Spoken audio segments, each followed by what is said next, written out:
विद्यार्थी मित्रों, आज આપણે ચર્ચા કરીશું અચળ પ્રવેગી ગતિ માટેના જુદા જુદા આલેખોની ચર્ચા કરીશું। તો પહેલો પ્રશ્ન થાય કે અચળ પ્રવેગી ગતિ એટલે શું? તો પ્રવેગ કેવો રહેતો હોય? અચળ રહેતો હોય। અચળ પ્રવેગી ગતિ માટે ગતિ દરમિયાન પ્રવેગ અચળ રહેતો હોય।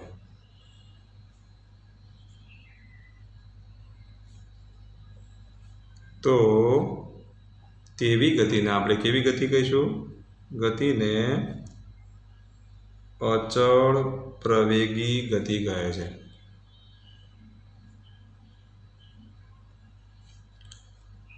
तो गति दरमियान प्रवेग केवो रहतो होय? अचल रहतो होय तो तेवी गति ने आपणे केवी गति कहीशुं? अचल प्रवेगी गति कहीशुं। अचल प्रवेगी गति माटे आटલું याद राखवानुं, गति दरमियान दरेक बिंदु आगळ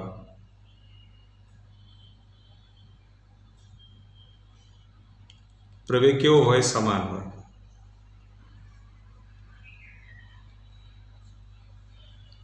એટલે કે વેગમાં થતો ફેરફાર કેવો હોય? સમય સાથે વેગમાં થતો ફેરફાર કેવો હોય? અચળ હોય।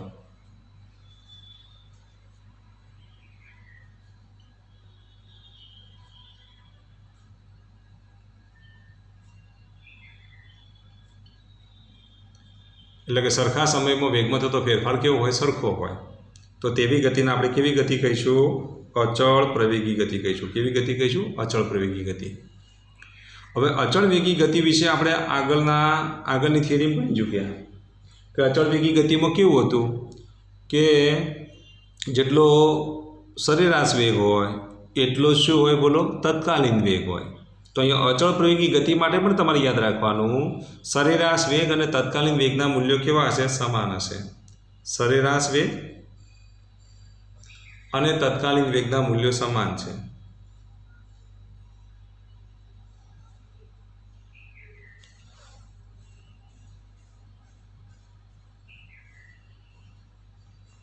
सरेराश वेग अने तत्कालीन वेगना मूल्यों केवा छे? समान छे। सरेराश प्रवेग और तत्कालीन प्रवेगना मूल्यों केवा छे? समान छे। कई गति माटे?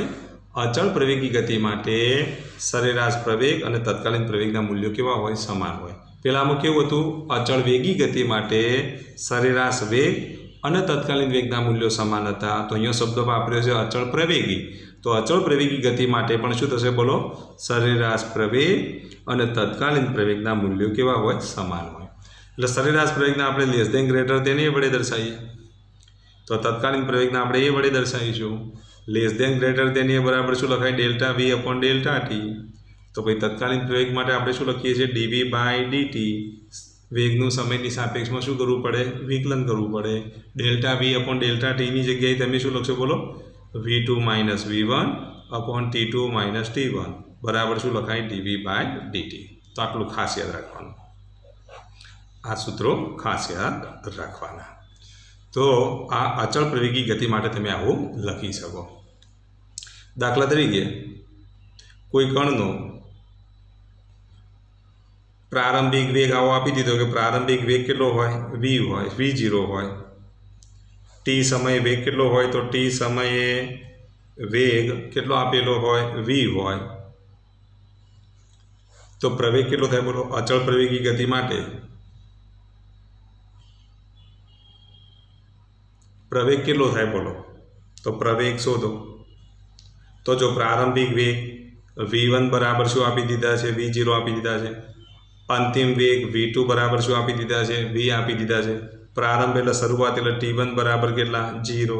t समय एटले t2 बराबर शुं? t समय कीधुं छे ने एटले t2 बराबर t। अने पाછી केवी गति छे? अचल प्रवेगी गति छे। तो अचल प्रवेगी गति होय तो ए बराबर शुं लखीशुं? बोलो, v2 minus v1 upon T2 minus T1। तो ये वक्त आप प्रवेग शोधीए तो ये बराबर V2 जगह V लखी दईए, V1 जगह V0 मूकी दईए, T2 जगह T मूकी दईए, T1 जगह 0 मूकी दईए। आनु सादरूप आपीए तो ए बराबर V माइनस V0 भाग्या T। तो पछी अहींया शुं लखीशुं? AT बराबर V माइनस V0।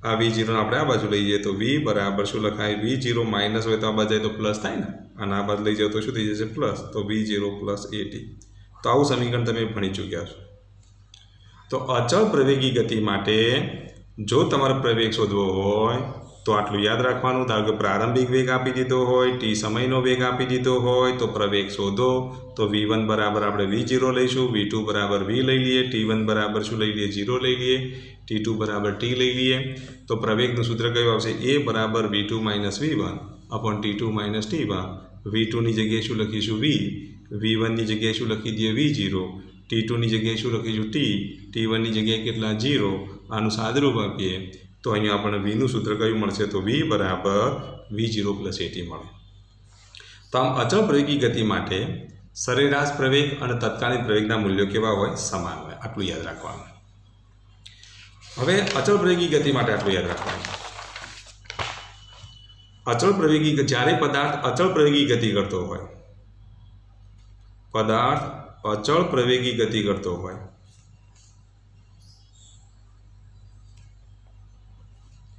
ત્યારે પદાર્થ સરેરાશ વેગથી અંતર કાપે છે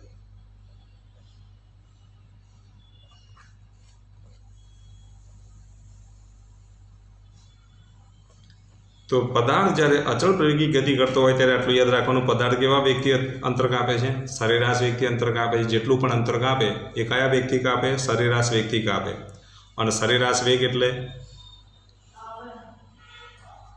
પ્રારંભિક વેગ વત્તા અંતિમ વેગ ભાગ્યા બે વેગોની શું લઈ લેવાની સરેરાશ લઈ લેવાની તો એ વખતે સરેરાશ વેગને હું v12 વડે દર્શાવું અથવા less than greater than v વડે દર્શાવું તો જ્યારે પદાર્થ અચળ પ્રવેગી ગતિ કરે ત્યારે આટલું યાદ રાખવાનું પદાર્થ કયા વેગથી અંતર કાપે છે તો સરેરાશ વેગથી અંતર કાપે છે અને સરેરાશ વેગ બરાબર બે વેગોની શું લેવાની સરેરાશ ધારો કે અંતિમ વેગ v હોય પ્રારંભિક વેગ v0 હોય તો v વત્તા v0 બાય 2 તો સરેરાશ વેગનું મૂલ્ય આટલું મળે કેટલું મળે v12 બરાબર less than greater than v આ રીતે તમે લખી શકો અને સરેરાશ વેગથી અંતર કાપે છે તો અંતર અથવા તો સ્થાનાંતર બરાબર શું લખીશું સરેરાશ વેગ ગુણ્યા સમય કારણ કે સરેરાશ વેગ બરાબર અંતર ભાગ્યા સમય અંતર ભાગ્યા સમય કરો તો વેગ મળે કે ના મળે સ્થાનાંતર ભાગ્યા સમય એટલે સરેરાશ વેગ મળે આપણે આવું સરેરાશ વેગનું સૂત્ર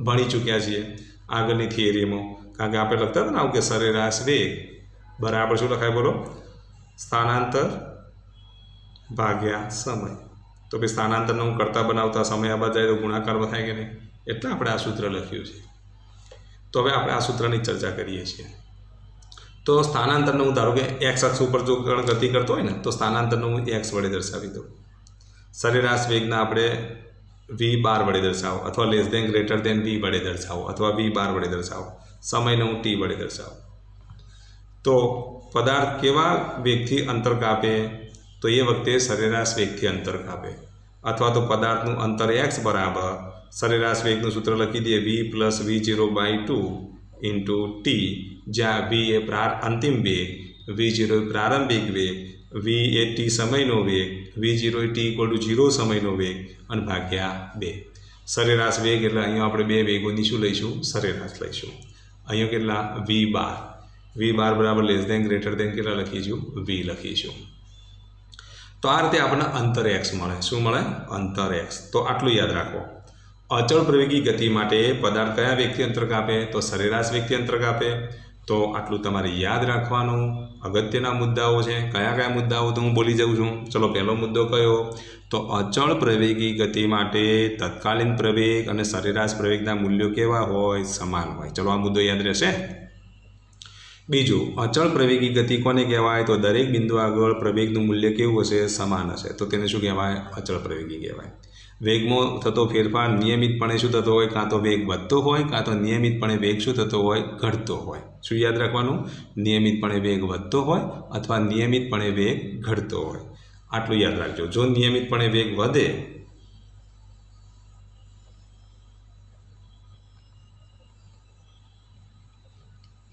તો પ્રવેગનું મૂલ્ય કેવું લેવાનું ધન લેવાનું અને નિયમિતપણે વેગ ઘટે તો પ્રવેગનું મૂલ્ય કેવું લેવાનું? ઋણ લેવાનું. પહેલાં જેવું જ નિયમિતપણે જો સ્થાનાંતર એટલે કે અંતર વધતું હોય તો વેગ કેવો લેવાનો? ધન લેતા હતા. નિયમિતપણે અંતર ઘટતું હોય તો આપણે વેગ કેવો લેતા હતા? ઋણ લેતા હતા. અહીંયા એનાથી એક સ્ટેપ આગળ નિયમિતપણે વેગ વધે.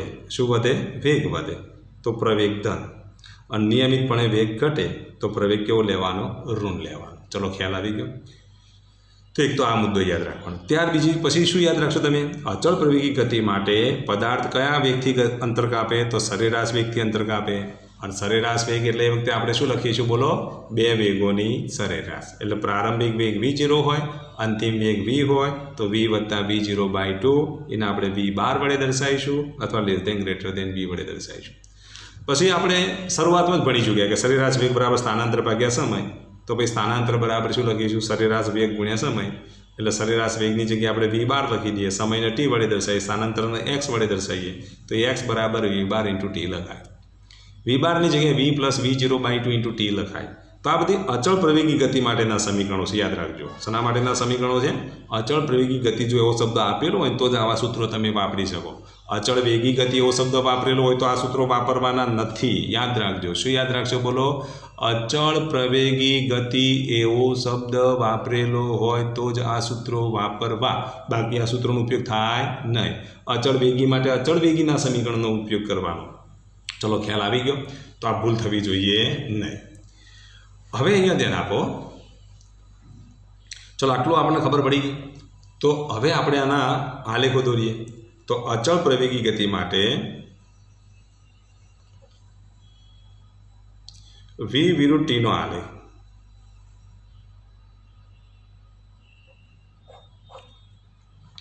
જો v વિરુદ્ધ t નો આલેખ દોરવામાં આવે તો નિયમિતપણે વેગ વધે છે. અહીંયા આપણે v લઈશું, અહીંયા t લઈએ. નિયમિતપણે વેગ વધે છે. શરૂઆતમાં વેગ 0 હોય, 2 સેકન્ડમાં વેગ કેટલો થાય? તો 2 મીટર પ્રતિ સેકન્ડ થતો હોય તો આ બિંદુ મળે. 4 સેકન્ડમાં વેગ 4 મીટર પ્રતિ સેકન્ડ થતો હોય તો આ બિંદુ મળે. 6 સેકન્ડમાં વેગ 6 મીટર પ્રતિ સેકન્ડ થતો હોય તો આ બિંદુ મળે. આ તમામ બિંદુઓને જોડો તો એ આલેખ આપણને અર્થે મળે, સુરેખ આલેખ મળે. તો અચળ પ્રવેગી ગતિ માટે યાદ રાખો v વિરુદ્ધ t નો આલેખ. પણ કેવી ગતિ માટે? અચળ પ્રવેગી ગતિ માટે. અચળ પ્રવેગી ગતિ માટે v વિરુદ્ધ t નો આલેખ સુરેખ છે. અચળ પ્રવેગી ગતિ માટે v વિરુદ્ધ t નો આલેખ કેવો છે? સુરેખ છે. હવે આલેખ સુરેખ છે તો અહીંયા ધારો કે ખૂણો થીટા લઈએ તો એ વખતે આપણે શું લખીશું? tan theta. tan થીટા બરાબર શું લખાય? Delta v/ડેલ્ટા t. આલેખનો ઢાળ. અને આલેખનો ઢાળ એટલે પ્રવેગ શું મળશે? a બરાબર શું લખીશું? આલેખનો ઢાળ. તો અહીંયા કયું વિધેય વ્યાખ્યાયિત કરીશું? tan વિધેય વ્યાખ્યાયિત કરીશું. તો tan થીટા બરાબર ડેલ્ટા v/ડેલ્ટા t બરાબર a બરાબર શું લખાય? આલેખનો ઢાળ લખાય. ચલો ખ્યાલ આવી ગયો. તો આમ અચળ પ્રવેગી ગતિ માટે તમારે આટલું યાદ રાખવાનું. હવે જો અહીંયા ધ્યાન આપો, અચળ પ્રવેગી ગતિ માટે જ્યારે આ રીતે આલેખ દોરેલો હોય, આલેખ કયા ચરણમાં જતો હોય? પહેલા અને ત્રીજા ચરણમાં જતો હોય. તો પહેલા અને ત્રીજા ચરણમાં આલેખ હોય. પ્રથમ તથા ત્રીજા ચરણમાં આલેખ હોય તો પ્રવેગનું મૂલ્ય કેવું લેવાનું? ધન લેવાનું. પહેલામાં આપણે વેગનું મૂલ્ય ધન લેતા હતા ને, તો અહીંયા પ્રવેગનું મૂલ્ય કેવું લેવાનું? ધન લેવાનું. પણ વેગમાં યાદ રાખજો, અહીંયા આપણે x વિરુદ્ધ t નો આલેખ દોરતા હતા. અહીંયા v વિરુદ્ધ t નો આલેખ દોરીને આલેખ આવો આવતો હોય તો પ્રવેગ કેવો લેવાનો? ધન લેવાનો. ચલો ખ્યાલ આવી ગયો એટલે સુધી. ત્યાર પછીની જો આપણે વાત કરીએ,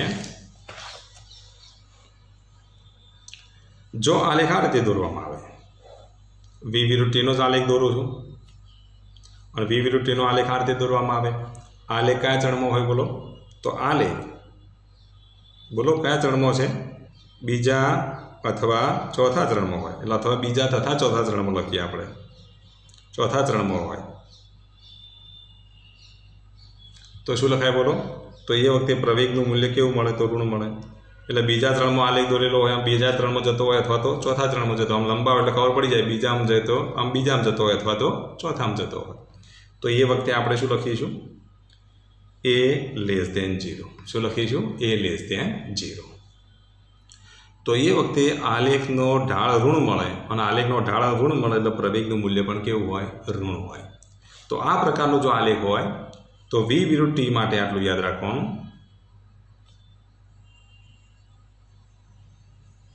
v વિરુદ્ધ t ના આલેખ માટે આટલું યાદ રાખવાનું. જો આલેખ પાછો v વિરુદ્ધ t નો હોવો જોઈએ. જો આમ આલેખ દોરેલો હોય તો પ્રવેગનું મૂલ્ય કેવું લેવાનું? ઋણ લેવાનું. આમ જો આલેખ દોરેલો હોય તો પ્રવેગનું મૂલ્ય કેવું લેવાનું? ધન લેવાનું.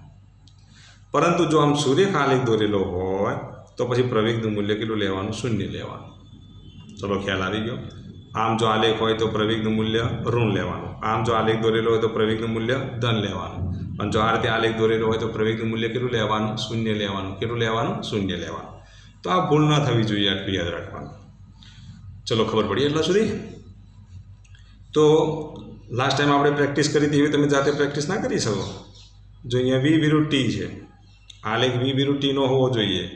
આમ આલેખ દોરેલો હોય તો શું બોલશો? બોલો. ચલો અહીંયા પ્રવેગ કેવો છે?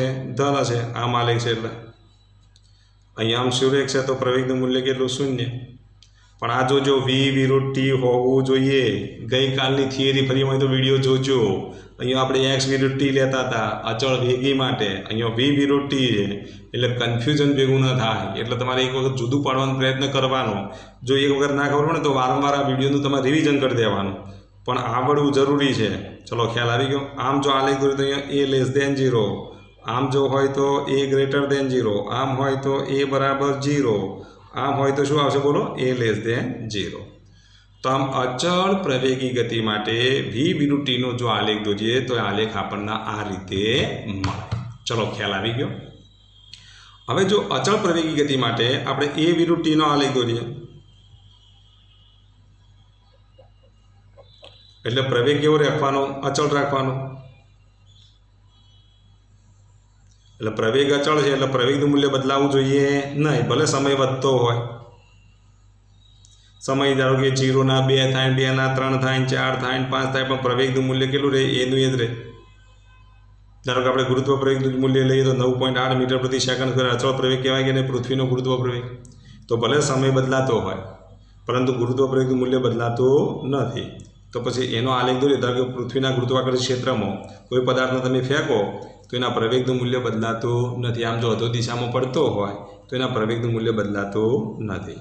તો એનો આલેખ કેવો મળે? સુરેખ મળે કે નહીં? તો 9.8 મીટર પ્રતિ સેકન્ડ સ્ક્વેર અચળ પ્રવેગ આપણે લઈએ છીએ પૃથ્વીની સપાટીની આજુબાજુ. તો એ વખતે આપણને આલેખ કેવો મળશે? તો સુરેખ આલેખ મળે. કેવો આલેખ મળે? સુરેખ આલેખ મળે. તો આમ પ્રવેગ જો તમે ઉપરના અક્ષમાં દોર્યો હોય આ રીતે સુરેખ આલેખ જો તમે ઉપરના અક્ષમાં દોરો તો a < 0 થાય. તમે જો જૂનો વિડીયો જોજો એમાં v વિરુદ્ધ t હતો અને ઉપર આમ જો દોરીએ તો v < 0 થતું હતું. અહીંયા a < 0 થાય છે. યાદ રાખો. એ રીતે હવે તમે જ વિચારો. ધારો કે આવું આપ્યું હોય તો તમે શું બોલશો? a વિરુદ્ધ t અને a < 0 નો આલેખ દોરવો હોય તો ફટ લઈને તમને આવડી જવું જોઈએ કે a < 0 નો આલેખ કઈ બાજુ હશે. તો આમ તો નીચેના ચરણમાં છે, આમ નીચેના ભાગમાં હશે, ચોથા ચરણમાં હશે. તો આ a < 0 થાય. અને તમને એમ ખબર પડી જવી કે a બરાબર 0 નો આલેખ દોરવો હોય તો ટીના અક્ષ ઉપર દોરી દેવાનો. ધારો કે a બરાબર 0 નો આલેખ દોરું, આમાં ભેગો દોરી દઉં તો અહીંયા જો આલેખ દોરીએ તો શું થશે? બોલો. આ a બરાબર 0 માટેનો આલેખ થયો. અહીંયા જો નીચે દોરું તો શું થાય? બોલો. આ ટીનો અક્ષ છે, આ a નો અક્ષ છે. આમ નીચે દોરું તો a < 0, અને ટીના અક્ષ ઉપર દોરું તો a બરાબર 0 થાય. ઉપરની બાજુ દોરું તો a < 0 થાય. પણ કોના માટે? a વિરુદ્ધ ટીના આલેખ માટે. કોના માટે? a વિરુદ્ધ ટીના આલેખ માટે. તો આ અચળ પ્રવેગી ગતિ માટેના શું થયા? આલેખો થયા. તો આ આલેખો તમને આવડવા જોઈએ. ચલો ખ્યાલ આવી ગયો. તો વિદ્યાર્થી મિત્રો આટલું તમને આવડવું જ જોઈએ. બરાબર. આલેખોને લગતા ઘણા બધા ઓબ્જેક્ટિવ આવશે. એ આલેખો વિશે તમને ખબર પડવી જોઈએ. બરાબર. તો આ ખાસ યાદ રાખજો. ત્યાર પછીની જો વાત કરીએ અચળ પ્રવેગી ગતિ માટે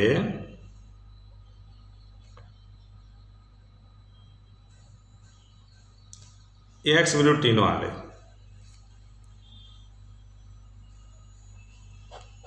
અચળ પ્રવેગી ગતિ માટે x વિરુદ્ધ t નો આલેખ દોરીએ. જો x વિરુદ્ધ t નો આલેખ દોરવામાં આવે અને આમ પરવલય આકારનો હોય सपाटी केवी बनती होय अंतर्गोळ सपाटी बनती होय आम जो विचारीए तो अंतर्गोळ सपाटी बनती होय अंदरनी सपाटी केवी होय अंतर्गोळ અને આલેખ આ રીતે મળતો હોય પાછું જોજો અહીંયા x વિરુદ્ધ t અને જો આવી અંતર્ગોળ સપાટી બનતી હોય તો પ્રવેગનું મૂલ્ય તન લેવાનું a ગ્રેટર દેન 0 ક્યારે આવી અંતર્ગોળ સપાટી બને x વિરુદ્ધ t નો જો આલેખ દોરીએ અને આ આલેખ આ રીતે બહિર્ગોળ સપાટી બનતી હોય અહીંયા દોરો કે પછી અહીંયા દોરો પણ કેવી બનતી હોય આવી બહિર્ગોળ બનતી હોય અંતર્ગોળ તમે અહીંયા દોરો કે અંતર્ગોળ અહીંયા દોરો પણ અંતર્ગોળ સપાટી હોય તો પ્રવેગ ધન લેવાનું આવી બહિર્ગોળ સપાટી બનતી હોય તો પ્રવેગનું મૂલ્ય કેવું લેવાનું ઋણ લેવાનું આ બહિર્ગોળ સપાટી આપણે સપાટી શબ્દ ના વાપરી શકીએ પણ આટલું યાદ રાખવાનું આકાર કેવો હોય તો આમ બહિર્ગોળ અહીંથી જુઓ તો બહિર્ગોળ હોય તો એ લેસ દેન 0 અહીંથી જુઓ તો આ શું બને છે અંતર્ગોળ બને છે અંતર્ગોળ બને તો ધન બહિર્ગોળ તો ઋણ પરંતુ જો એ x વિરુદ્ધ t નો